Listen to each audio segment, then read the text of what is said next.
I told the truth about what my ex did to me 10 years ago, and now his proposal is off, his future in-laws cut him off, and somehow I'm the one being blamed for ruining his life. A little backstory is needed, so please stick with me here. Growing up, I, 27 female, had a childhood friend named Angie, 27 female, who was as close to me as a real sister. We'd spend entire weekends at each other's place, celebrated family events etc. from 6 years old till 18 years old.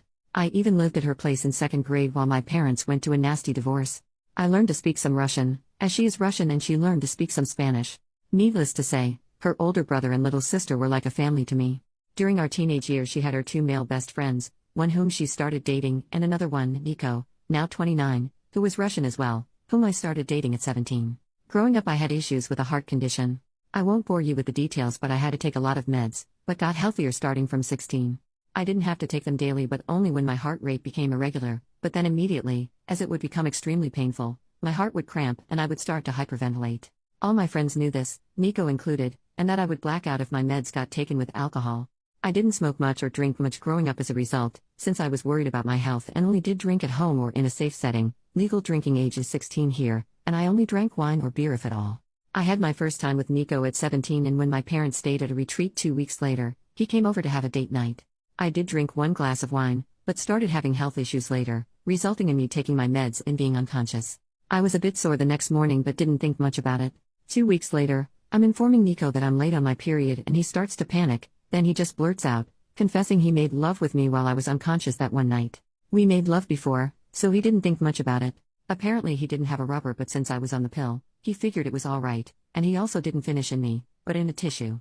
I felt violated and disgusted by myself. I didn't know how to describe this and only told Angie about it.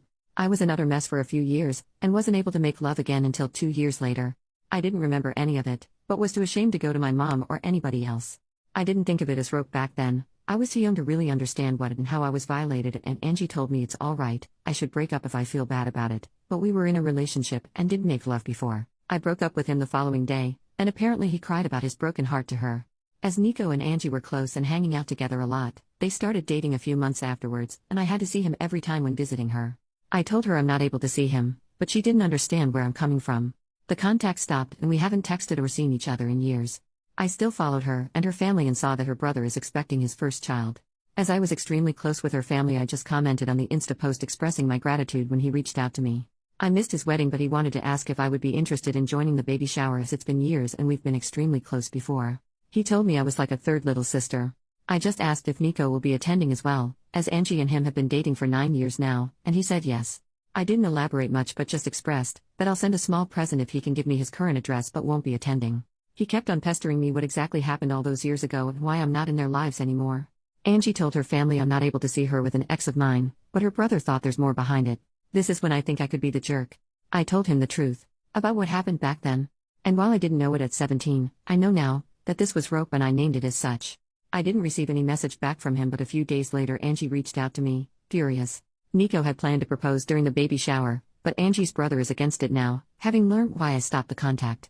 She loves Nico and will stay with him, but by doing so, her brother said she is no longer a part of his life, as he doesn't want his little baby girl in the same family as a rapist. Since then I've been getting messages from old high school acquaintances, telling me I should have ignored it, and not told anybody.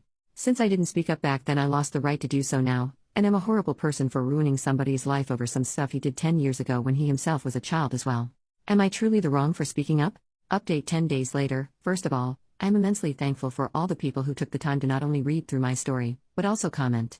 I read every single comment and try to respond to as many as possible. It gave me a little bit of hope of compassion for victims of rope and also the courage to not cave to the backlash I received. Mental update. Reading all the messages defending my choices on speaking up made me realize how insecure I was on what I am allowed to do and how much I was trying to make it right to other people besides myself. This especially included Nico and Angie. All of you are right. If Nico had changed, he would have apologized, reached out, or tried to make amends in some way. Either when word got to him from his brother-in-law or at some earlier point in his life. My former best friend Angie should have been able to feel some sort of compassion if she had any respect for me as a human being or the time we spend together. Her reactions showed that I shouldn't hesitate on my actions. I went to therapy from 21 onwards and thought I moved on from the rope as best as I could, but I realized how ashamed I still am almost 10 years later about an incident that wasn't my fault at all. I was ashamed to speak up back then and afraid that people around me would look differently at me. And somehow I still felt bad about speaking up today, so I'm trying to own what happened to me now and not apologize for other people's behaviors, especially as they don't even show me respect. What happened since then? I archived every nasty message I got on WhatsApp so I wouldn't have to read them, but would have the proof if needed at a later point. Angie's mom called me the following day of the incident, crying. I shouldn't have answered the phone, but during the 10 years of friendship I saw her as an aunt, almost a second mom. She'd always joked that while her children would run around the house doing whatever, I would always take the time to drink a tea and talk with her, showing her more love and time than her actual children. While she said she's sorry for what has been and for what I went through as a child, she couldn't believe that I would ruin Angie's happiness over something like that.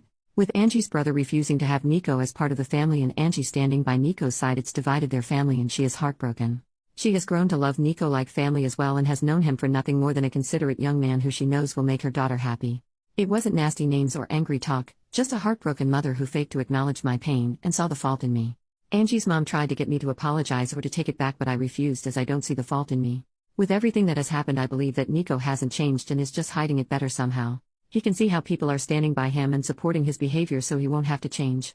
And that is something I didn't want to indulge. Angie's mom not even once used the word rope, and I tried to correct her every time she talked about it, trying to name it for her to understand better, but she would just start sobbing more and it didn't make sense for us to continue to talk. Angie's mom used to be in contact with mine for some time, and she reached out to her after our talk. I was afraid that my mom would find out, since she's from a more conservative background. We had a long talk and I didn't get to see her, physically, yet, but she apologized for not being there for me or not making me feel like I can talk to her. I tried to calm her as best as I could, but when she asked me if my current partner knows I was used like that, I got angry. She was scared my partner would leave me if he found out, implying it was something that made me less precious or appealing.